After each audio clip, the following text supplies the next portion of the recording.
자동차 산업에 대한 이야기예요. 자동차. 네. 영어로는 카. 그렇죠. 예, 카. 자동차 산업의 이슈가 몇 가지가 있어요.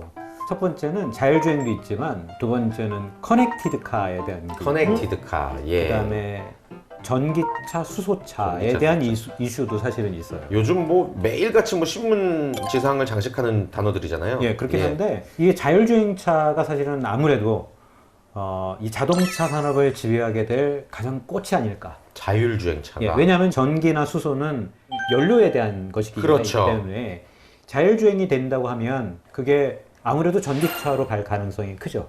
왜냐하면 스스로 자동차가 다니면서 어딘가에서 충전을 하고 다시 나와서 돌아다닐 테니까. 그런데 우리 한번 이런 거 한번 생각해 봅시다. 자율주행차가 되려면 어떤 환경이어야 되느냐. 예를 들어 여러분들이 만약에 차 키를 딱 가지고 아파트에 산다고 하면 엘리베이터를 타고 내려가서 지하 주차장에서 차를 타고 가겠죠. 그러면 차 키를 들고 나 나가야 되겠어. 차 키를 들고 차에 탈 때까지 얼마 정도 시간이 걸릴까? 3, 4분, 5분? 그렇죠? 빠르면 2분. 그죠? 그죠? 그죠? 예. 그러니까 이걸 2분이라고 계산을 한 거예요. 평균? 이걸 네, 계산을 네. 한 회사가 이제 구글인데 네. 소비자들이 차 키를 갖고 차에 탈 때까지 보통 2분이 걸리니까 네. 자율주행차는 내가 어디로 목적지를 딱 입력을 하고 콜을 딱 불렀을 때 차가 2분 안에 와야 되는 거야. 그렇지. 예. 넘으면 의미가 없는 거죠. 그걸 운영하는 회사들은 몇 가지 거를 더 따져야 돼요. 예를 들면 탑승자 대기 시간을 2분 안에 줄일 수 있어야 되고, 그러면 자동차가 혼자 다니는 시간도 있을 거 아니에요. 네. 그죠? 승객을 안 태우고 혼자 다니는 시간과 거리는 얼마인지, 차를 태우고 이동하는 시간은 얼마인지, 그리고 배터리 충전 시간은 얼마나 가는지, 그리고 앞으로 이 손님을 내리고 다음 손님을 기다릴 때까지 얼마나 대기해야 되는지, 이걸 다 계산해야 될 거잖아요. 사실 복잡한 수학식이 있는 거예요. 그래서 구글이 자동차, 무인 자동차를 만들고 있다고 하는 얘기는 벌써 유명한 얘기잖아요. 네. 한때 텍사스주인가요? 거기에 애나봇이라고 있다고 하더라고요. 네. 그 자동차가 총 20만 대가 있는데 중소도시예요. 여기를 한번 테스트를 해볼 거예요. 그래서 전체 도시를 시뮬레이션을 해본 결과 그 도시에 있는 차량의 15%만 있으면 그 도시의 모든 운행을 다 책임질 수 있는 거예요. 그래서 이거를 한번 다른 도시에도 한번 테스트를 해봤더니 예. 계산이 맞았어요. 그래서 만약에 서울 시내에 자동차가 총 한 200만 대가 있다. 예. 그러면 15%면 얼마예요? 30만 대. 30만 대 차량에 공유 자동차만 있으면 모든 자동차는 없어도 되는 거예요. 자, 그러면 우리 더 한번 들어가 보는 예. 거예요. 자율주행차가 과연 사업성이 있을 거냐? 이걸 또 이제 구글이 또 따져본 거예요. 네, 네. 그래서 자율주행차로 이제 사업성을 따지려면 자동차의 원가 상각을 따져야 되는 거예요. 자동차로 운행을 뭐 1km 할 때 돈을 얼마 드는 거냐를 따지고 본 거죠. 그래서 이걸 계산을 해봤더니 시간당 비용, 노동 비용도 있을 거잖아요. 네. 우리가 운전을 해야 되니까. 그러니까 운전에 대한 것은 1마일당 0.85달러. 그리고 자동차의 부품, 뭐 감가상각은 총 다 해서 0.65달러예요. 그러면 1.5달러죠. 네. 더하면 1.5달러를 1마일당 드는 거예요. 자율주행차는 우리나라의 보통 4인승 세단, 네. 보통 뭐 그랜저, 뭐 소나타, 뭐 이런 자동차 있잖아요. 이런 자동차의 무게가 1600에서 좀 대형차다 그러면 1900까지 가거든요. 킬로그램. 킬로그램이. 예. 근데 미국은 이제 그런 자동차, 자율주행차 이름을 파이어플라이라고 지었어요. 파이어플라이요? 파이어플라이. 반딧불 아니에요? 파이어플라이. 그죠? 네네. 왜 그렇게 디자인을 했냐면 1000파운드 미만으로 만든다. 1000파운드 미만. 1000파운드면 킬로로 따지면 어떻게 되지? 453kg. 야, 그럼 거의 뭐 3분의 1, 4분의 1 그렇죠. 무게로. 저랑 얼마 차이 안 나네요. 아, 그래요? 그러니까 453kg니까 보통 차 무게의 3분의 1도 안 되는 거예요. 그러네요. 게다가 부품이 별로 없잖아요. 네. 네. 그러니까 보통 차는 요즘에 한 3만 개 들어간다고 하잖아요. 근데 자율주행차는 몇 천 개도 안 돼요, 이게. 사실은 그렇기 때문에 자율주행차를 만들게 되면 걔는 마일당 0.3달러밖에 쓰지 않아요. 마일당 0.3달러. 0.3달러. 아까 제가 1.5달러라고 했잖아요. 네. 그렇죠. 오. 그러니까 비용이 얼마나 줄어든 거예요? 야, 5분의 1? 이게 어마어마하네요. 예. 근데 이렇게 됐을 때는 자 우리가 정말 이런 시대가 올 거냐 예. 한번 생각해 볼 수 네. 있어요. 그래서 이게 흥미로운 질문들을 좀 해볼게요. 예. 자율주행차로 가장 유명한 회사가 어디예요? 자율주행 차로 유명한 회사? 테슬라? 테슬라가 있고 그 다음에 구글이 있고 네. 또 애플이 있고 애플 있죠? 애플. 네. 예, 중국의 바이두도 있고 바이두. 그죠? 예. 그러면 제조사는 안 만들어요? 자동차 제조사들 그러게. 만들잖아요. 위더스. 어디요? 전 세계적으로 보면 벤츠, 뭐 BMW, 폭스바겐 그룹 등등 이런 네. 제조사들이 있잖아요. 이 제조사들 같은 경우는 이런 ICT 기업들에게 이 헤게모니를 뺏기기 싫은 거예요. 아, 그러네. 그죠? 지금 나왔던 회사 이름들이 우리가 많이 들었던 자동차 회사는 아니니까. 그렇죠. ICT 기업을 우리가 뭐 구글이나 애플이나 이런 쪽을 본다고 할 때 제조사가 있을 거잖아요. 그렇죠. 그럼 제조사와 ICT 기업의 일대 전쟁인 거예요. 제조사들은 자동차를 만드는 기술이 있잖아요. 그렇죠. 야, 그리고 이렇게 생각할 수 있지. 이 ICT, 야, 너네들은 뭐 대단한 거 있어? 이거 프로그램 아니야? 야, 우리 프로그래머들 뽑아갖고 하면 되는 거 아니야? 그러면 걔네들은 이제 자동차 제조에다가 프로그래머들을 대거 받아들여가지고 자동차 자율주행차를 만들게 되는 거고. 우버가 그러면은 구글하고 같이 일을 할 거냐? 이렇게 생각할 수 있잖아요. 그럴 것 같아요. 어때요? 우버 입장에서.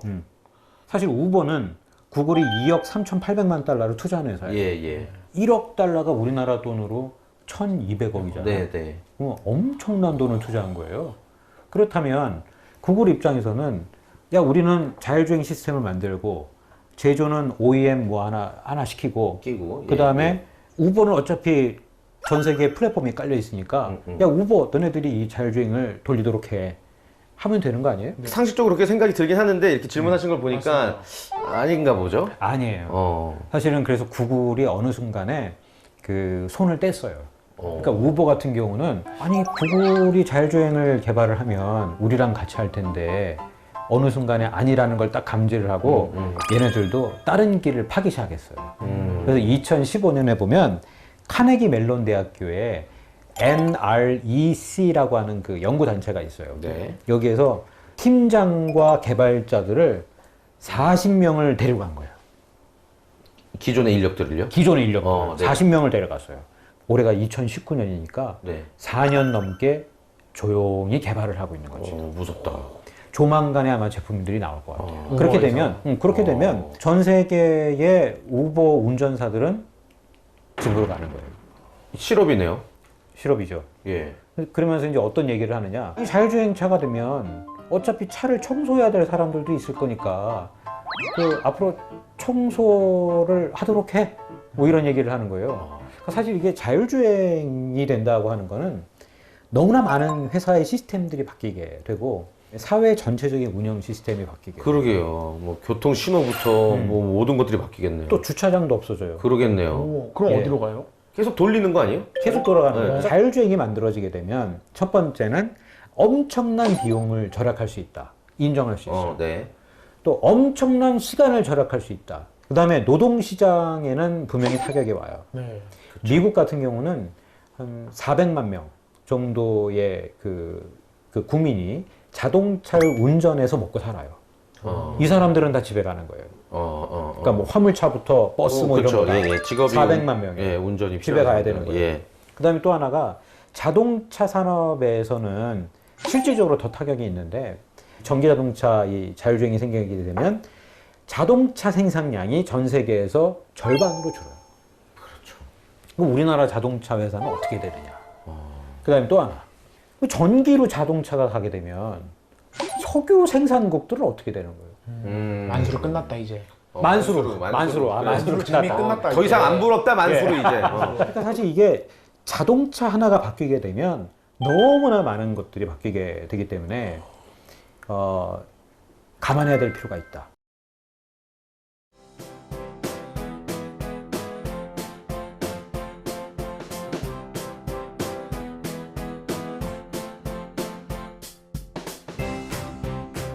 아우님들을 위해서 제가 예. 구독 경제를 제가 준비했습니다. 구독 경제. 예. 아까 우리 문제로 나왔었던 네네. 저희가 이 문제를 예. 꽤 쉽게 맞췄어요. 어떤 문제 나왔었냐면은 네. 현대자동차의 구독 서비스 이름이 무엇이냐 해서 셀렉션이라는 이름을 저희가 맞췄죠. 야, 네. 아, 이름이 그렇게 지어져 있었어요? 그렇더라고요. 네. 그래서 구독 경제에 대해서 저희가 급 관심이 많아졌어요. 예. 근데 이거를 정말 해야 되는 건지 말아야 되는 건지를 떠나서 이미 그렇게 가고 있으니까요. 흐름이. 사실은. 자, 우리가 이 방송 첫 회 할 때 네. 그때 기억나요? 기억나죠? 제가 네. 조직 문화의 모든 것은 시간을 줄여주는 쪽으로 맞습니다. 움직인다고 했잖아요. 그렇죠. 이 구독 경제도 이것과 관련이 있어요. 시간? 응, 시간. 예를 들어 만약에 우리 김태진 앵커께서 나는 돈이 50만 원 네. 또는 100만 원 정도를 내가 차를 타는데 한 달에 쓰고자 한다 어허. 라고 했을 때 차를 사고 보험을 들고 세금을 내고 그다음에 수리도 하고 이런 거는 하고 싶지 않다. 근데 난 차는 타고 싶다.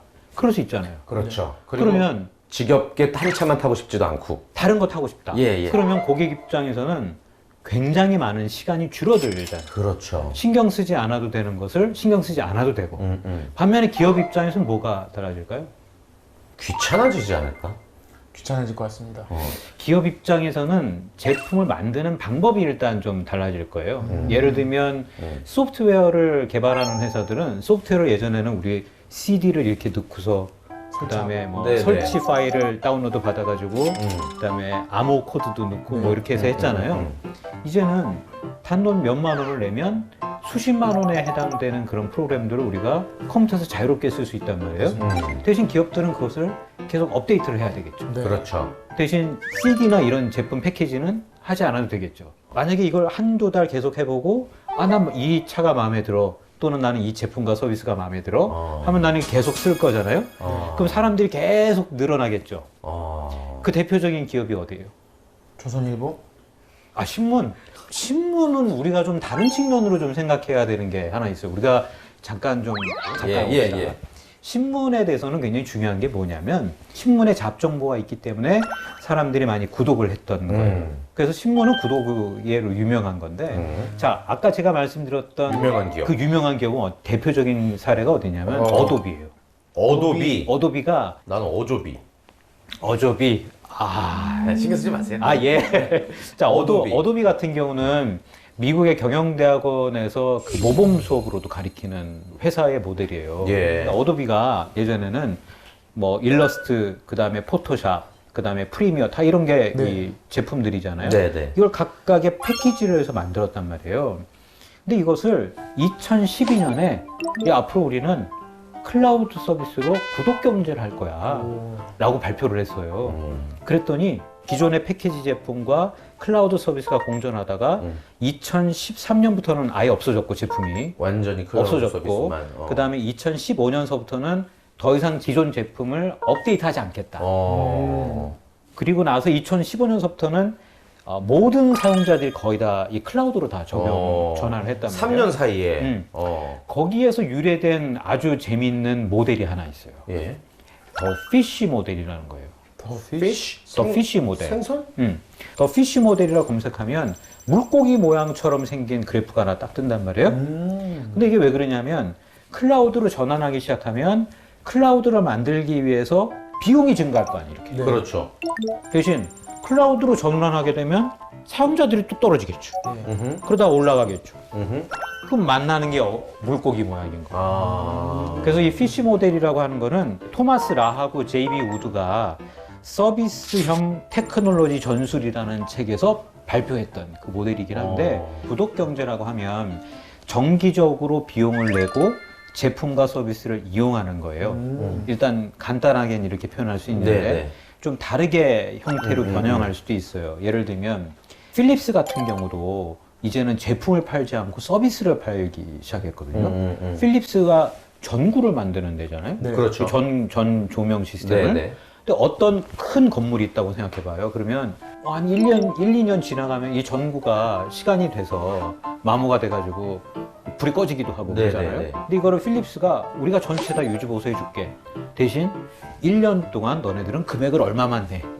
이렇게 금액을 받게 되면 그 안에 전구가 얼마나 빨리 닳는지 그런 거에 대해서는 생각하지 않고 그 회사에 다 의뢰할 수 있는 거예요. 이렇게 되면 뭐가 문제냐면 살아남는 기업, 큰 기업, 일종의 카테고리 킬러만 살아남게 돼요. 리테일 분야로 가면 네. 앞으로 5년 이내는 아마 그렇게 될 것 같아요. 우리나라도 이미 스마트 스피커가 많이 보급이 됐고 미국에서는 아마존 에코가 난리가 났잖아요, 사실은. 근데 이 아마존 에코가 바꾸고 있는 시스템이 뭐냐면 목소리로 구매를 하는 거예요. 말로요? 우리 목소리가 고유의 그 파동을 갖고 있기 때문에 주파수가 있잖아요. 예. 이게 복제가 안 되잖아요. 때문에 이걸로 결제가 되는 거죠. 만약에 집에 있는 어떤 세제가 떨어졌어. 예. 또는 우유가 떨어졌어. 라고 했을 때 주문을 하는 거예요. 네. 알렉사, 나 우리 집에 우유가 떨어졌어. 우유 하나 사다 줘. 그러면 어떤 우유를 드릴까요? A가 있고 B가 있습니다. 우유 종류를 5개, 7개로 나열하지는 않을 거 아니에요. 네.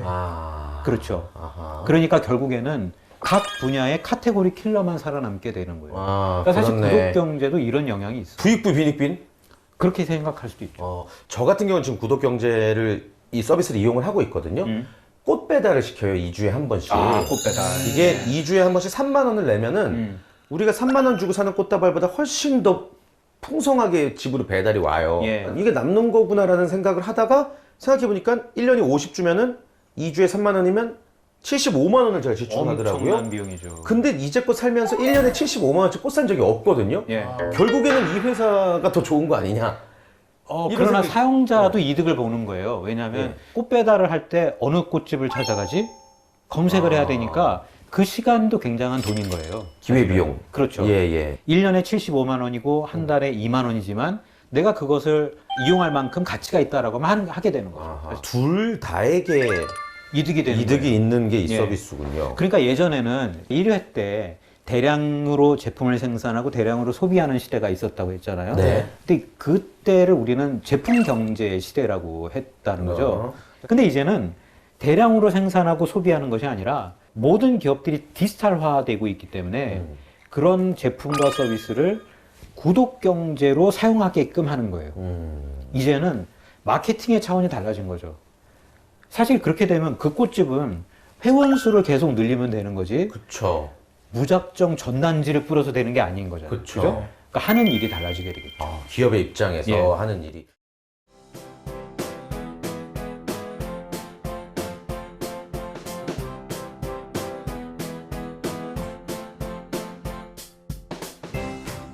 오늘 주제는 적층 가공이에요. 네. 그러니까 적층 가공은 뭐냐면 예전에는 자동차 부품 하나를 만들더라도 이거를 절삭하거나 조립해서 만들었는데 네. 적층 가공은 그 모양 그대로 쌓아서 만드는 거죠. 겹겹이 쌓아서 만드는 케이크 있잖아요. 그쵸. 네. 예, 그렇게 생각하면 돼요. 좋다, 예, 좋다. 그러면 적층 가공의 대표적인 분야가 뭐냐?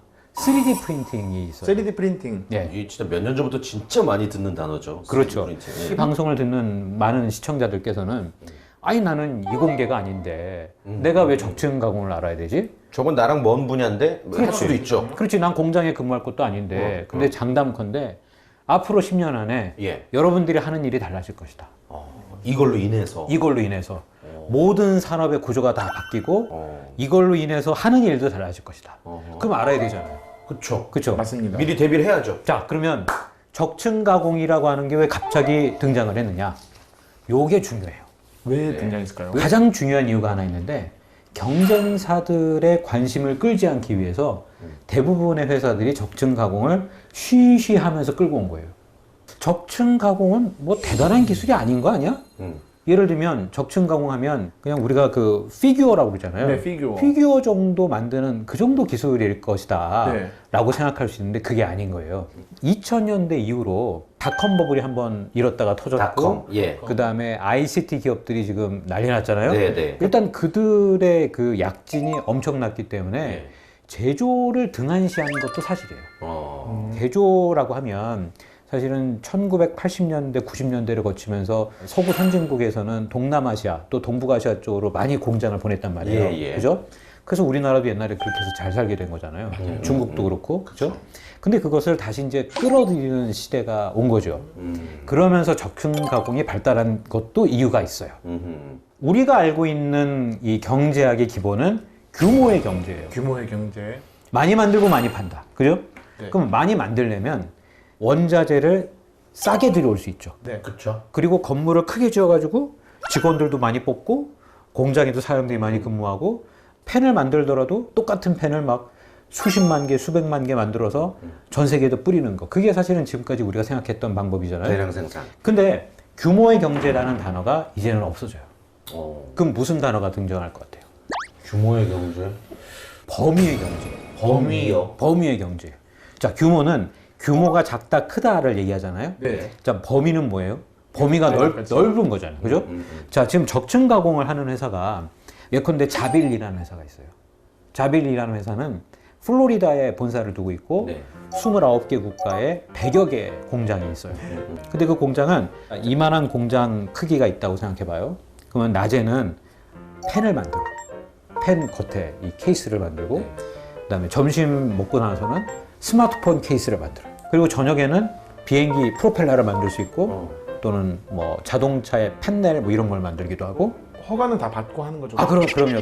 그게 왜 그러냐면 프로그램만 조금 바꿔주면 그리고 재료를 바꿔주면 똑같은 장소에서 아무것도 바꾸지 않고 그거를 만들 수 있는 거예요. 범위가 넓게. 그렇죠. 그러면 여러 가지 범위의 상품들을 찍어낼 수 있잖아요. 예. 그러면 그 수많은 공장들은 많이 문을 닫을 수 있다. 자동차 산업 같은 경우에는 1차, 2차, 3차 부품 회사들이 있단 네. 말이에요. 네. 그러면 3차 회사에서 만약에 작은 부품들을 만들고 그거를 2차 회사로 모여갖고 좀 더 조립을 한 뒤에 이걸 가지고 다시 1차 회사로 가면 덩어리가 큰 부품을 만들어요. 네. 근데 이거를 만약에 적층 가공으로 한 방에 만들어낼 수 있어요. 아, 차도 만들어요? 차도 만든다니까. 아, 그 안에 뭐 이런 것까지 다. 복잡한 부품들. 옛날에 주물로 하거나 네. 아니면 이 기계로 깎았단 말이에요. 네. 절삭 기술이 굉장히 중요했는데 그거를 적층 가공으로 만드는 거예요. 깎지 않고. 깎지 않고. 그러면 자, 이 부품 회사들은 일단 집으로 가야 돼. 그치. 그죠? 가야 돼요. 그죠? 자, 범위의 경제가 이제 등장하게 되면 우리가 익숙한 단어들이 이제 등장을 해요. 예를 들면 로봇공학, 전자센서, 그리고 소프트웨어가 발달하면서 이 범위의 경제를 갖고 있는 회사들이 등장하기 시작한 거예요. 이 회사들 중에 대표적인 회사가 아까 말씀드린 자빌이고, 그 다음에 지멘스, 지멘스. 그리고 GE. GE. 여기에 공통점이 뭐예요? G가 들어가요. G가 들어가. 아닌가? 아니야. 그거 아니야. 제조회사들. 예. 제조회사들이잖아요. 근데 지금 취준생들한테 물어보면 네. 제조회사를 들어가고 싶어 해요? 아니면 구글이나 아마존이나 이런 뭐 어떤 ICT 기업에 들어가고 싶어요? 좀 폼나는 ICT 쪽 생각하지 않아요? 당연히 그렇게 생각하실 예, 예. 거예요. 근데 저희 아버지가 항상 어릴 적부터 하셨던 말이 제조업을 가야 된다, 너가. 근데 그래서 제가 대학 갈 때쯤은 그게 또 바뀌었다. 그게 또 아니다. 네. 이제는 언제 뭐 계속 유형의 것을 사고 파는 시대가 아니다. 네. 근데 또 바뀐단 말씀이신 거예요? 그렇죠. 다시. 결국에는 저는 제조업으로 회귀될 가능성이 저는 크다고 생각해요. 3D 프린팅으로 인해서. 예. 그래서 우리가 이 부분을 좀 더 따져봐야 돼요. 예. 자, 그러면 범위의 경제를 실현하는 기업을 뭐라 그러느냐? 전방위 기업이라고 해요. 오, 전방의 기업. 예. 전방위 기업이 좀 더 발전을 하게 되면 산업 플랫폼으로 가요. 자, 여기까지 가면 김태진 님이 만약에 나는 의자 디자인을 네. 잘한다. 나만의 의자를 만든 거예요. 설계만 만들었어. 네. 그러면 제조를 해야 되고 네. 유통을 해야 되고 그다음에 누군가에게 팔아야 되죠. 그렇죠. 네. 근데 그거를 이 산업 플랫폼이 다 해결해 주는 거예요. 이게 가능할 것 같아요? 가능해요, 지금. 그리고 이게 지금 점점 더 발달하고 있어요. 이건 거의 혁명 과정 같은 거 아니에요? 맞아요. 모든 과정들이 생략되고. 맞아요. 아까도 제가 처음에 말씀드렸는데 적층 가공을 하는 회사들이 왜 이거를 공개를 안 했느냐? 네. 다른 회사들이 쫓아올까 봐. 그리고 조용하게 자기네들끼리 만든 거예요. 그럼 얘네들이 점점 더 클 거 아니에요. 예. 그러면 디자인, 마케팅, 영업, 플랫폼, 제조 다 하잖아요. 맞다. 예. 자, 그러면 이제 ICT 기업은 또 뭐 하고 있느냐? 이게 재미있는 부분인데 우리가 자동차 얘기를 할 때 네. ICT 기업과 제조업체 간에 네. 일대 전쟁이 일어날 맞아요. 거잖아요. 헤게모니. 근데 여기에도 그게 일어나는 거예요. 요즘에 구글, 아마존, 하다못해 페이스북 다 3D 프린팅에 투자하고 있잖아요. 진짜요? 투자하거나 회사를 샀거나. 그럼 걔네들은 사실은 자기네들의 위크 포인트를 안단 말이에요. 네. 자기네들은 전부 다 프로그램으로만 존재하고 현실 세계에서 만져질 수 있는 물건이 없잖아요. 네. 그러면 물건을 만들겠죠. 그러면 걔네들은 물건을 만들 데가 없으니까 공장에다 투자를 하고 공장을 사거나 그 기술 투자를 해요. 자, 그러면 걔네들은 제조업으로 투자하려고 하고 제조업체는 야, 니들 뭐 별거 있어? 야, 우리도 프로그램 뽑아가지고 프로그램을 하면 되잖아. 그러면 일대 전쟁이 일어나는 거 아니에요? 그렇죠. 자, 그러면 어디가 이길 거냐는 거지. 어떤 모양새로 갈 것 같으냐. 네. 많은 전문가들은 특이하게도 제조업체의 승리를 꼽아요. 아 진짜요? 예, 제 예상과는 제조업체. 반대네, 예. 완전히. 예. 그 지멘스나 또는 GE가 네. 물건을 아마존을 통해서 팔지 않아도 된다면 그 플랫폼들은 무용지물인 거잖아요. 그죠? 그렇죠. 예. 의미가 없어지죠. 그리고 사실 지금 보면 아마존에 물건을 납품하지 않겠다고 하는 거대한 업체들도 생겨나고 있어요. 이미. 제가 알고 있기로는 유니클로도 지금 아마존에 물건 제공하지 않겠다고 해요. 왜냐하면 제공을 해봤자 어차피 아마존이 PB 상품을 만들잖아요. 자, 똑같은 거를 만들고 하니까. 그러니까 우리가 생각하고 있던 어떤 최고 기업들 현재 네. 이들이 지금 위험한 상태네요. 위험한 상태. 사실은 우리들은 그들의 밥그릇 걱정을 할 필요는 없어요. 그렇긴 하죠. 그럼 중요한 게 뭐냐? 예. 내가 만약에 직장을 구한다면 어디로 갈 거냐? 음. 그다음 또 하나. 직장에 들어갔을 때 업무가 바뀔 수 있어요. 하는 일들이 하는 일이 바뀌죠. 자, 아까 자빌이라는 회사를 말씀드렸는데 자빌이라는 회사는 지금 100개밖에 안 되지만 10년 안에 5,000개까지 공장을 늘린다고 했단 말이에요. 그러면 대부분의 많은 공장들을 침투할 거예요. 그렇죠. 그리고 그 공장 안에서는 아침과 오후와 저녁에는 다른 제품들을 생산할 가능성이 커요. 그리고 거기에 기술이 포함이 되니까 더 다양화해지고 그다음에 같은 의자를 팔더라도 고객들한테 이름을 또 다 새겨줄 수도 있어. 일종의 커스터마이징이 되잖아요. 그죠? 자동차 만드는데 몇 년 걸리는 줄 알아요, 보통? 글쎄요. 3년? 3년. 정확해. 3년 정확해. 아 보냈습니까? 하여튼 3년이 걸리는데 이런 3D 프린팅의 방식을 응용하고 설계 방식을 응용을 하면 16개월 안에 자동차가 만들어져요.